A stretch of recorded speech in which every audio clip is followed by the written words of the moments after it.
بسم اللہ الرحمن الرحیم۔ درس نظامی آن لائن اکیڈمی کی طرف سے خوش آمدید۔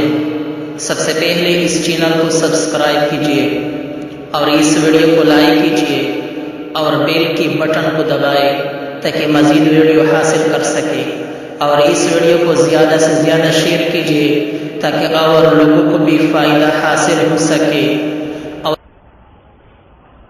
فتنافر الحروف وصف في الكلمة يوجب ثقلها على اللسان وعسر النطق بها، نحو الضش للموضع الخشن والهعفع لنبات ترعاه الإبل والنقاخ للماء العذب الصافي والمستشذر للمفتول۔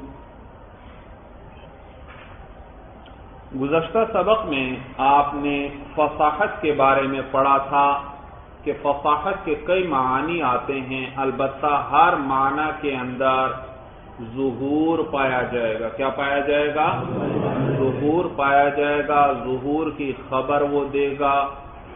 اور پھر انہوں نے آپ کو بتلایا تھا کہ فصاحت یہ صفت بنتی ہے کلمے کی بھی، کلام کی بھی اور متکلم کی بھی۔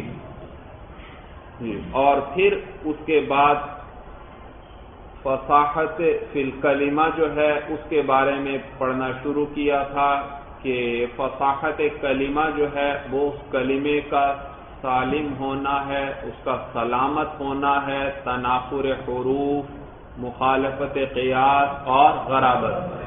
یعنی آسان لفظوں میں یوں کہو کہ تین عیب کلمے میں نہیں ہوں گے تو وہ کلمہ فصیح ہوگا۔ اور وہ تین عیوب کیا ہیں؟ یرحمک اللہ۔ وہ تین عیوب کیا تھے؟ نمبر 1 تنافر حروف، نمبر 2 مخالفت قیاس، نمبر 3 غرابت۔ اور یہ تین ہی عیب کیوں ذکر کیے؟ 4 یا 5 کیوں نہیں ذکر کیے جن کا نہ ہونا ضروری؟ تو اس کی تفصیل بھی بیان ہو گئی تھی کہ کلمے کے اندر 3 چیزیں ہوتی ہیں بھائی۔ ایک اس کا مادہ ہوتا ہے، ایک اس کی صورت یعنی صیغہ ہوتا ہے، اور ایک اس کی اپنے معنی پر دلالت ہوتی ہے۔ تو اگر مادے کے اندر کوئی عیب پایا جائے تو یہ تنافر حروف ہوگا، اور اگر صورت یعنی صیغے کے اندر کوئی عیب پایا جائے تو یہ مخالفت القیاس ہے، اور اگر اپنے معنی پر دلالت کرنے کے اندر عیب پایا جائے تو پھر یہ کیا ہے؟ غرابت ہے بھائی، غرابت۔ تو اسی لیے 3 عیوب ذکر کیے کہ وہ کلمے میں نہیں ہونے چاہیے۔ اب دیکھیے بھائی کتاب پر، فَفَصَاحَةُ الْكَلِمَةِ سَلَامَتُهَا مِنْ تَنَافُرِ الْحُرُوفِ وَمُخَالَفَةِ الْقِيَاسِ وَالْغَرَابَةِ۔ تو کلمے کا فصیح ہونا وہ اس کا سالم ہونا ہے تنافر حروف سے اور مخالفت قیاس سے اور غرابت سے۔ آسان لفظوں میں میں نے آپ کو تفصیل بتلا دی تھی کہ تنافر حروف کسے کہتے ہیں؟ کہ کلمے میں ایسے حروف جمع ہو جائیں جس کی وجہ سے زبان پر اس لفظ کی ادائیگی ثقیل ہو جائے، مشکل ہو جائے بھائی۔ اور مخالفت قیاس کا آسان معنی میں نے بتلایا تھا، کیا معنی ہے؟ کہ صرفی قانون کے خلاف ہو کلمہ بھائی۔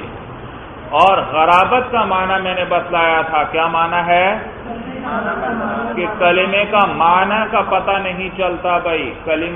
کلمے کو تو اپنے معنی پر دلالت کرنی چاہیے بھائی، جیسے ہی ایک لفظ بولا جائے سننے والے کو اس کا معنی سمجھ میں آنا چاہیے، لیکن اگر معنی سمجھ میں نہیں آ رہا تو معلوم ہوا اس کے اندر کیا ہے؟ غرابت ہے بھئی، یہ اپنے معنی پر دلالت نہیں کر رہا۔ یہ میں نے تفصیل بیان کر دی تھی۔ اب دیکھیے صاحب کتاب بھی ہر ایک کی تعریف کریں گے۔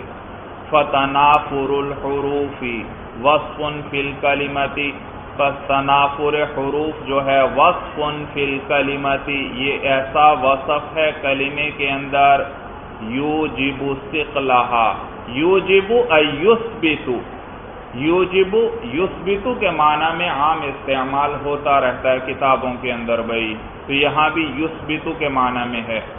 تو تنافر حروف ایسا وصف ہے کلمہ کے اندر جو ثابت کرتا ہے، یوجب اے یثبت، جو کیا کرتا ہے، یہ ایسا وصف ہے جو ثابت کرتا ہے۔ کیا چیز ثابت کرتا ہے؟ آگے مفعول آ رہا ہے، ثقلھا علی اللسان، ہا ضمیر راجع ہے کلمہ کو، ثقل الکلمۃ علی اللسان، کلمے کا ثقیل ہونا، بوجھ ہونا، علی اللسان، کس پر؟ زبان پر، کہ کلمے کی ادائیگی زبان پر بوجھ محسوس ہوتی ہے، آسانی اور روانی سے وہ کلمہ ادا نہیں ہوتا بھائی۔ تو کہتے ہیں تنافر حروف ایسا وصف ہے کلمہ کے اندر، یوجب ثقلھا علی اللسان، جو اس کلمے کے ثقیل ہونے کو ثابت کرتا ہے زبان پر، وعسر النطق بها، یاد رکھیے یہ عطف تفسیری ہے۔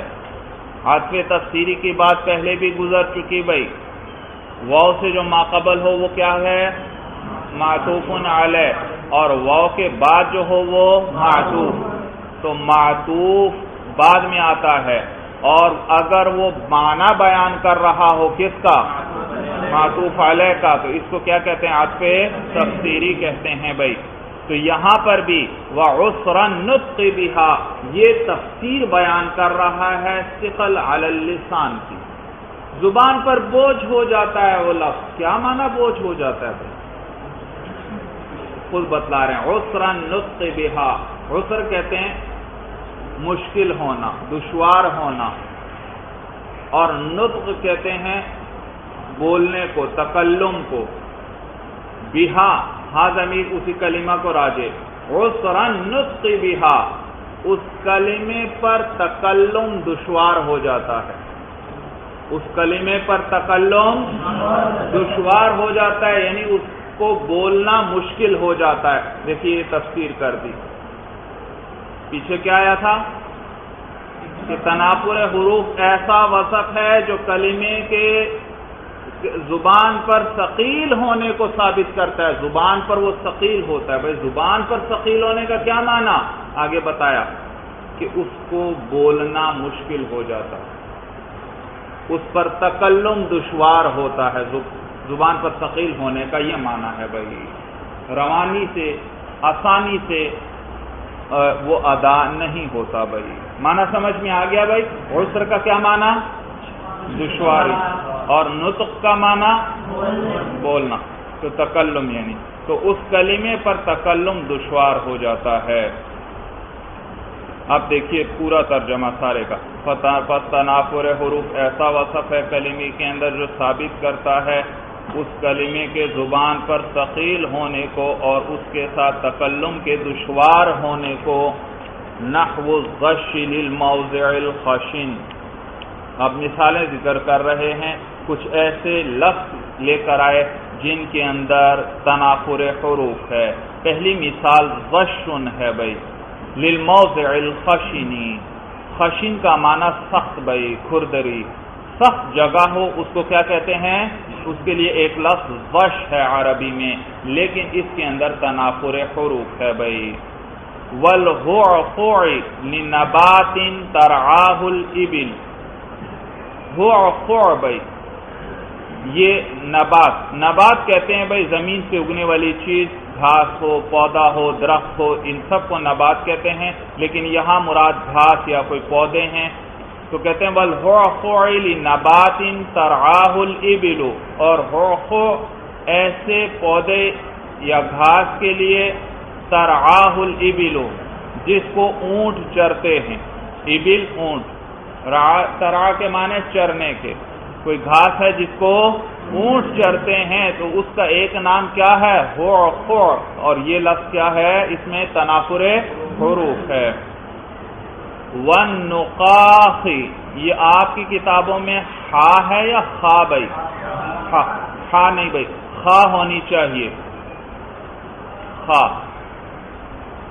والنقاخ للماء العذب الصافی، نقاخ کسے کہتے ہیں؟ کہتے ہیں الماء العذب بھائی، میٹھا پانی، الماء العذب میٹھا پانی، شربت نہ سمجھ لینا بھائی، یہ عام پانی جو خوشگوار ذائقے والا ہو. بعض علاقوں کا پانی بڑا کڑوا یا عجیب قسم کے مختلف ذائقے ہوتے ہیں، تو جہاں کا پانی خوشگوار ہو تو اس پانی کو کیا کہتے ہیں؟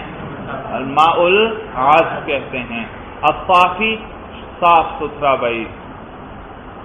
والنقاح للماء العذب الصافی، اور نقاح صاف میٹھے، ہاں صاف میٹھے پانی کے لیے یہ ایک لفظ ہے نقاح، اور یہ تنافر حروف کی مثال ہے بھائی. والمستشذر للمفتول، مستشذر للمفتول بٹے ہوئے کے لیے. کس کے لیے؟ ہاں مفتول کا معنی ہے بٹا ہوا، بل دیا ہوا، بلدار بھائی. رسی نہیں ہوتی بھائی، آپ نے دیکھی ہے رسی کو کس طرح تیار کیا جاتا ہے، اس میں وہ جو دھاگے وغیرہ ہیں ان کو بل دیا جاتا ہے، تو وہ مفتول ہوئے، بلدار بھائی جن کو بل دیا ہو. تو مستشذر کا کیا معنی؟ بلدار بھائی، بل والے، بل دیے ہوئے. تو یہ ہر ایک کے ساتھ اس کا معنی بھی بیان کر رہے ہیں. زش للموضع الخشن، زش کا لفظ ہے کس کے لیے ہے؟ سخت جگہ کے لیے. ہو یہ کس کے لیے ہے؟ ایسے پودے کے لیے یا ایسے گھاس کے لیے جس کو اونٹ چرتے ہیں. اور نقاح یہ ایسے پانی کے لیے جو میٹھا صاف ستھرا ہو. والمستشذر یہ کس کے لیے؟ بٹے ہوئے کے لیے. تو یہ ساری زش، ہو، نقاح اور مستشذر یہ مثالیں ہیں ان لفظوں کی جن میں تنافر حروف ہے. یہاں تک بات سمجھ میں آ گئی سب کو بھائی؟ تو اور پھر ان کے اندر تنافر مختلف قسم کا ہے. کسی میں تنافر کم ہے، کسی میں تنافر زیادہ ہے. جیسے ہو، اس میں انتہا درجے کا تنافر ہے بھائی. ایسے سارے ایسے حروف جمع ہو گئے جن کا مخرج ایک ہی ہے، حلق سے ادا ہوتے ہیں یہ سارے، تو اس میں انتہا درجے کا ثقل ہے. بعض علماء نے اس کو میں دونوں جگہ کسرہ نقل کیا ہے. وہ کیا کہتے ہیں؟ یہ کیا لفظ ہے؟ اچھا یہاں تک تو بات ہو گئی بھائی کہ تنافر حروف کسے کہیں گے؟ کلمے میں ایسے حروف جمع ہو جائیں جس کی وجہ سے زبان پر اس کی ادائیگی ثقیل ہو جائے. اب اس کے لیے ضابطہ چاہیے بھائی، کوئی ضابطہ اس کے لیے ہونا چاہیے جس سے ہمیں پہچان ہو جایا کرے، پتہ چل جایا کرے کہ اس وقت کلمے میں کیا ہے؟ تنافر حروف ہے، تنافر حروف ہے. تو جواب اس کا یہ ہے مولانا کہ اس کے لیے کوئی ضابطہ نہیں ہے. اس کے لیے کوئی ضابطہ نہیں ہے. ذوق آپ کو بتلائے گا کہ اس کلمے کے اندر اس وقت تنافر حروف ہے. آپ کا ذوق ہی بتلا دے گا کہ زبان پر کلمہ صحیح طور پر روانی سے، سلاست سے اور نرمی سے ادا نہیں ہو رہا بھائی، نرمی سے ادا نہیں ہو رہا. بات سمجھ میں آئی بھائی؟ تو تنافر حروف کا پتہ کس سے چلے گا؟ ذوق سے چلے گا. ذوق. اور ذوق کسے کہتے ہیں؟ ذوق یاد رکھیے یہ ایک صلاحیت ہوتی ہے جو اللہ کی طرف سے بعض انسانوں کو عطا ہوتی ہے، جس کے ذریعے وہ اچھی اور ردی چیز میں فرق کر لیتا ہے فوراً بھائی. سمجھنے تو یہ مختلف قسم کے ذوق ہوتے ہیں. مثلا بعض کو شاعری کا ذوق اللہ نے دیا ہوتا ہے، فطرتاً اس کے اندر شاعری کا ذوق ہوتا ہے، اور اسی پہ پھر وہ جب محنت کرتا ہے تو بہت بڑا شاعر بن جاتا ہے بھائی. تو یہاں پر بھی کس سے پتہ چلے گا؟ ذوق سے بھائی. ذوق سے ذوق بتلائے گا. اور میں نے بتلایا ذوق ایک صلاحیت کا نام ہے جس کے ذریعے صحیح اور ردی چیز میں انسان فرق کر لیتا ہے. وہ چیز جیسے اس کے سامنے آتی ہے اس کا ذوق اسے خود ہی بتلا دیتا ہے، کسی سے پوچھنے کی ضرورت نہیں ہوتی، فوراً ہی پتہ چل جاتا ہے کہ اس میں کچھ خرابی ہے، اس چیز میں کچھ خرابی ہے. یہاں تک بات سب کو سمجھ میں آ گئی بھائی؟ جس کو اللہ نے ذوق دیا ہو اس کو خود بخود پتہ چل جائے گا وہ لفظ آپ کی اور میری بات نہیں ہو رہی بھائی، ہمارے لیے تو یہ لفظ کیا، اس سے بھی مشکل لفظ ہو ہم بڑے آرام سے اس کو ادا کر لیتے ہیں بھائی۔ انگریزی وغیرہ کتنی زبانوں کے لفظ ہیں، آپ بڑے آرام سے ادا کر لیتے ہیں، آپ کو محسوس بھی نہیں ہوتا۔ تو یہ عرب کی بات ہو رہی ہے، اور عرب بھی عرب العربہ جو خالص عرب ہیں بھائی، عرب عربہ خالص عرب، ان کی بات ہو رہی ہے۔ تو ذوق ایک فطری صلاحیت ہے جو اللہ تعالیٰ بعض انسانوں کو نصیب فرماتے ہیں، اور مختلف چیزوں، مختلف قسم کا ذوق جس کے ذریعے وہ کس چیز میں عمدہ اور ردی کا فوراً ہی ان کو پتہ چل جاتا ہے کہ کیا چیز عمدہ ہے اور کیا ردی ہے۔ یہ ایک فطری صلاحیت ان میں اللہ تعالیٰ نے رکھی ہوتی ہے، اور مختلف قسم کے مختلف چیزوں کے ذوق اللہ نے لوگوں کو نصیب فرمائے ہوتے ہیں۔ تو تنافر حروف کا پتہ کس سے چلے گا؟ ذوق سے چلے گا۔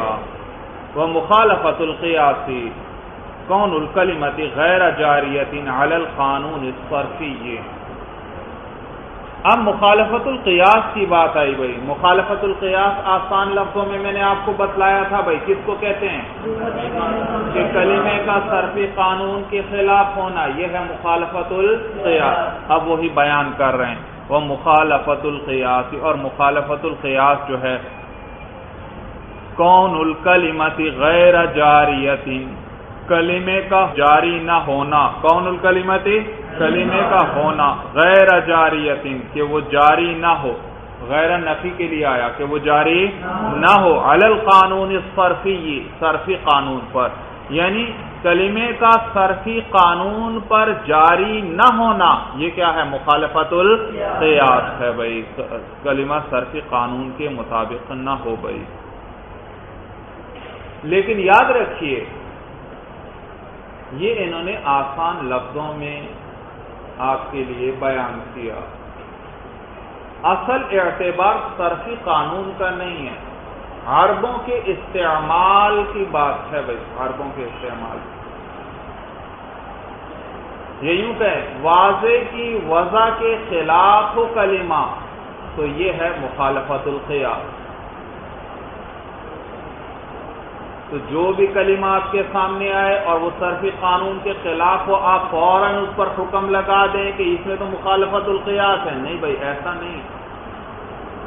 بعض اوقات آپ نے علم صرف میں پڑھا ہے بھائی، قانون ذکر ہوتا ہے اور قانون کے بعد بتلاتے ہیں کہ یہ کلمہ شاذ ہے، یہ قانون سے خارج ہے، قانون کے دائرے میں نہیں آتا۔ علم صرف میں پڑھا یا نہیں پڑھا آپ نے؟ قوانین کے بعد عموماً وہ مثال کوئی نہ کوئی ذکر کرتے ہیں کہ یہ کلمہ شاذ ہے، یعنی قانون کی گرفت میں نہیں ہے۔ تو اس کا کیا معنی ہوتا ہے؟ وہ کلمہ غلط ہے؟ نہیں نہیں، اس کا یہ معنی نہیں ہوتا۔ شاذ ہونے کا معنی یہ کہ عرب اس کو استعمال کرتے ہیں، اسی طرح کرتے ہیں، اور یہ اسی طرح صحیح ہے، لیکن قانون کے دائرے میں نہیں آ رہا۔ ہم نے کوشش کی تھی قانون ایسا بنائیں کہ کلام عرب کے سارے اس جیسے لفظ اس قانون کے اندر داخل ہو جائیں، یہ قانون ان کا احاطہ کر لے، لیکن ہم پوری کوشش کے باوجود ایسا قانون نہیں بنا سکے۔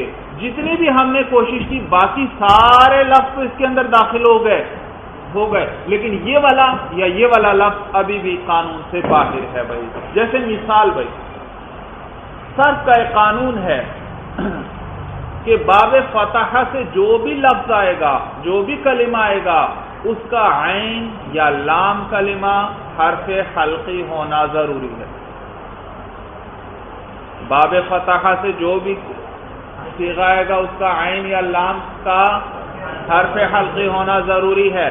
فتحہ عین کی جگہ، لام کی جگہ کیا ہے؟ ہاں، حرف حلقی ہے۔ منع، لام کی جگہ کیا ہے یہاں پر؟ منع میں عین ہے، حرف حلقی ہے، تو یہ باب فتحہ سے ہیں۔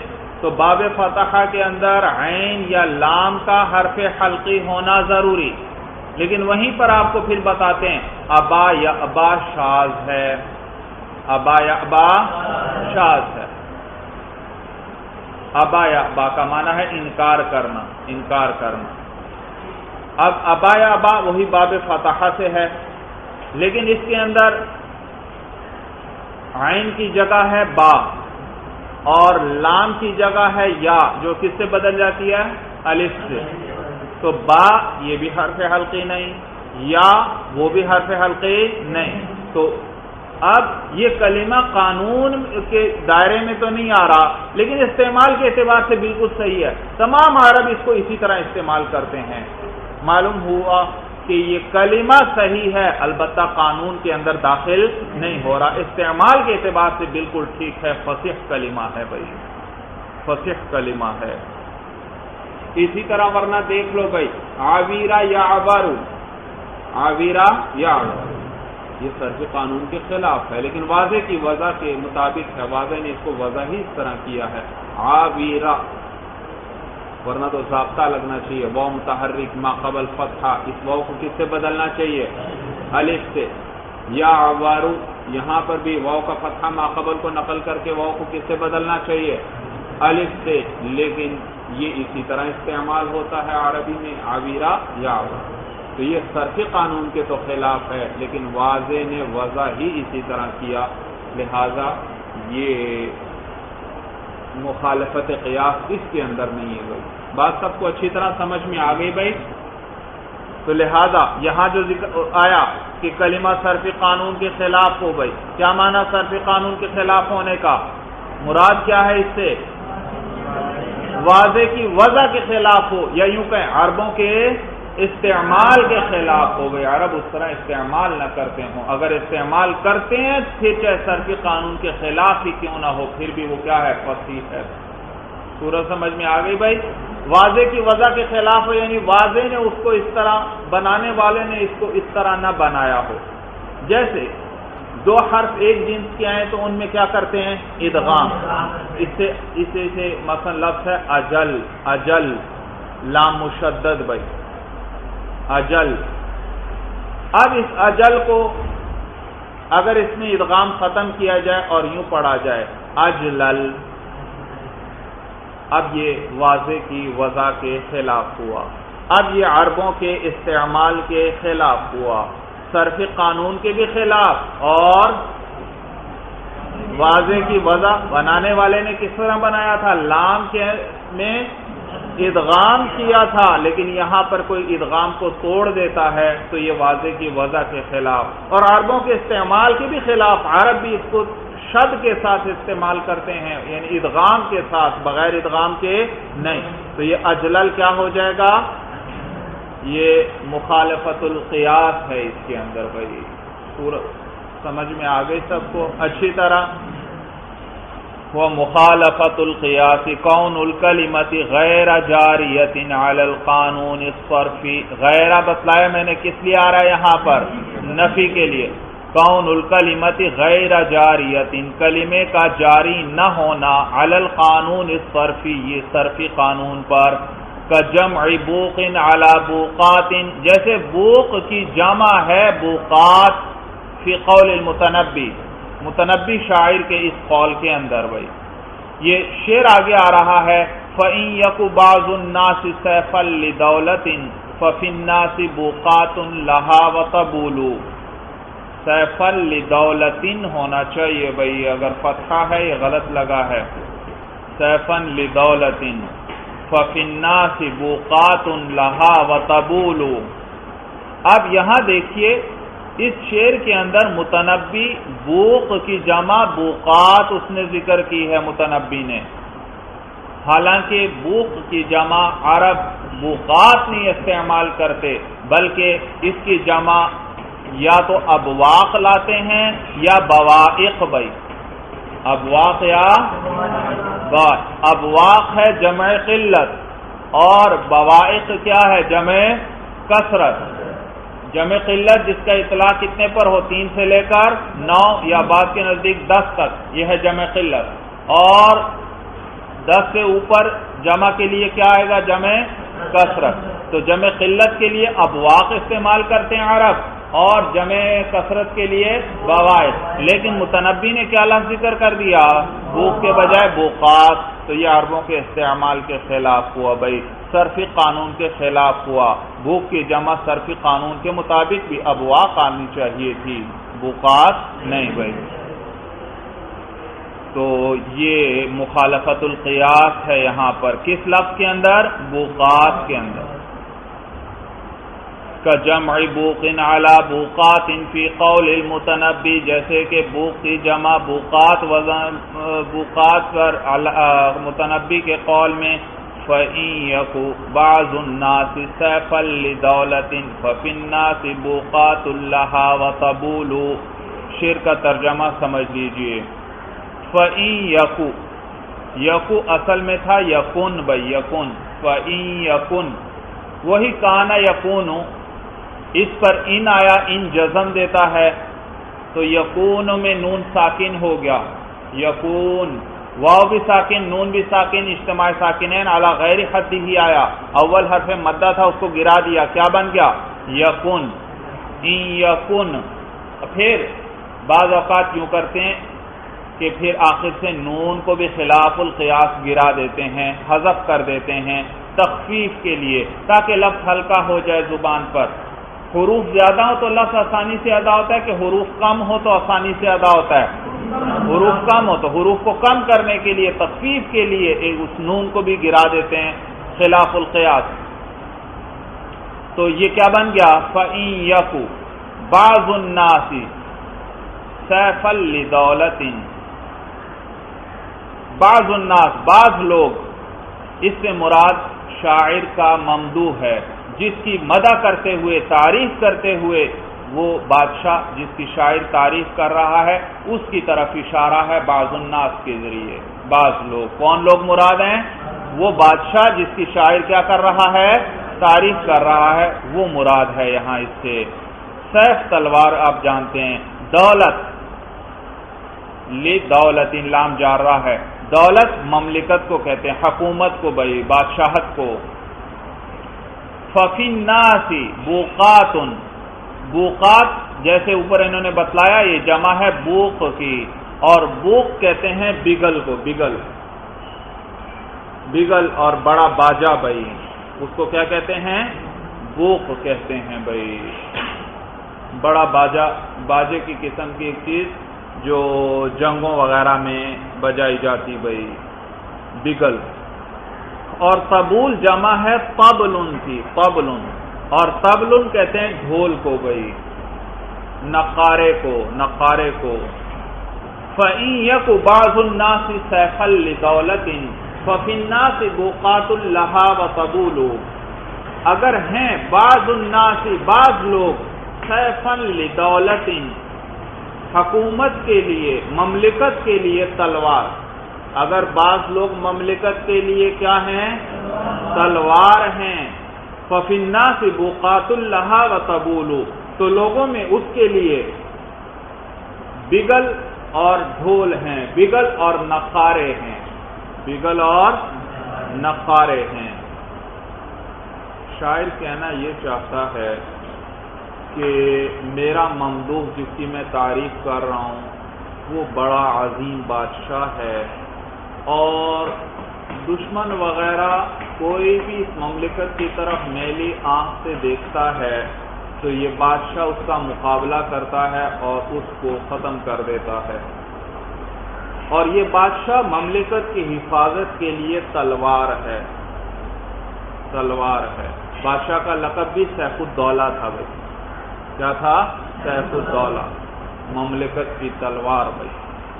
اسی لفظ کو شاعر نے شعر میں بھی استعمال کیا ہے، لیکن لغوی اعتبار سے الگ الگ بھائی لفظ کر دیا اس نے۔ تو سیف الدولہ جو ہے وہ اگر مملکت کی حفاظت کے لیے دشمن کا مقابلہ کرتا ہے اور ان کو ختم کر دیتا ہے، اور اتنا عظیم کام سر انجام دیتا ہے، پوری مملکت کی اور لوگوں کی حفاظت کرتا ہے، تو لوگوں میں بھی اس کے لیے بگل اور نقارے ہیں، یعنی یہ بات لوگوں پر بھی چھپی نہیں رہتی، لوگ جیسے بھائی باجے اور ڈھول کی آواز دور تک پہنچتی ہے، اسی طرح بعض لوگ جو ہیں وہ پھر اس کارنامے کو پوری مملکت کے گوشے گوشے میں ہر ایک تک پہنچا دیتے ہیں بھائی۔ شعراء اس کی مدح میں اشعار کہتے ہیں، لوگ اس کی تعریف کے اندر تقاریر کرتے ہیں اور اس کی مدح بیان کی جاتی ہے۔ یہ مراد ہے بگل اور باجے ہیں کہ یعنی کہ اس کے کارناموں کو ہر شخص بیان کرتا ہے، وہ پھر کسی پر چھپے نہیں رہتے۔ معنی سمجھ میں آیا بھائی؟ فَإِن يَكُ بَعْضُ النَّاسِ سَيْفًا لِدَوْلَةٍ، اگر بعض لوگ جو ہیں وہ مملکت کے لیے تلوار ہیں، فَفِي النَّاسِ بُقَاتٌ لَهَا وَتَبُولُ، تو لوگوں میں اس کے لیے بگل اور نقارے ہیں، یعنی جو اس کے کارنامے کو پھیلا دیتے ہیں، سب تک یہ بات پہنچ جاتی ہے۔ بعضوں نے تو شعر کا یہ ترجمہ کیا، بعضوں نے شعر کا دوسرا ترجمہ کیا، وہ کہتے ہیں فَإِن يَكُ بَعْضُ النَّاسِ سَيْفًا لِدَوْلَةٍ، اگر بعض لوگ وہ مملکت کے لیے تلوار ہیں، مملکت کے لیے کیا ہیں؟ تلوار ہیں، یعنی اس کے حقدار ہیں، اس کی حفاظت کر سکتے ہیں۔ فَفِي النَّاسِ بُقَاتٌ لَهَا وَتَبُولُ، تو لوگوں میں جو ہیں وہ اس کے لیے، اس مملکت کے لیے بگل اور نقارے ہیں۔ شاعر یہ کہنا چاہتا ہے کہ میرا ممدوح تو بہت عظیم بادشاہ ہے، وہ اس مملکت کے لیے تلوار کی حیثیت رکھتا ہے اور اس کی حفاظت کرتا ہے، اور باقی بادشاہ جو اس کے مقابلے میں ہیں وہ ڈھول اور باجوں کی طرح ہیں، جن کا شور تو ہوتا ہے لیکن طاقت وغیرہ ان کی کچھ نہیں ہے بھائی۔ اِذِ الْقِيَاسُ فِي جَمْعِهِ لِلْقِلَّةِ أَبْوَاقٌ، اس لیے کیونکہ قیاس جو ہے اس کی جمع قلت کے اندر ابواق ہے، بوک کے اندر قیاس کیا ہے کہ اس کی جمع قلت کیا آنی چاہیے؟ جمع قلت ابواق آنی چاہیے بھائی، یعنی صرفی قانون یہ بتلاتا ہے۔ وَكَمَوْدَدَةٍ فِي قَوْلِهِ، اور جیسے موددہ کا لفظ اس قول کے اندر شاعر کے، ان بنی للئام زہدہ ما لی فی صدورہم من موددہ، ان بنی للئام زہدہ۔ اچھا بھئی یہاں دیکھیے مودت کا لفظ اردو میں بھی استعمال کرتے ہیں، مودت کا کیا معنی ہے؟ محبت، لیکن یہاں پر شاعر نے کیا کیا؟ مودت کے اندر تو دال میں ادغام ہے، شاعر نے ادغام کو ختم کر دیا، دونوں دال الگ الگ کر دیے، اور کیا مودت کو کیا بنا دیا؟ لفظ موددہ بنا دیا۔ تو یہ اس کے اندر مخالفت القیاس ہے۔ صرفی قانون کے مطابق دو حرف ایک جنس کے ہوں اور دوسرا متحرک ہو تو پھر کیا کرتے ہیں؟ ادغام کرتے ہیں، لیکن یہاں پر اس نے ادغام نہیں کیا بھائی، تو یہ مخالفت القیاس کی مثال ہے۔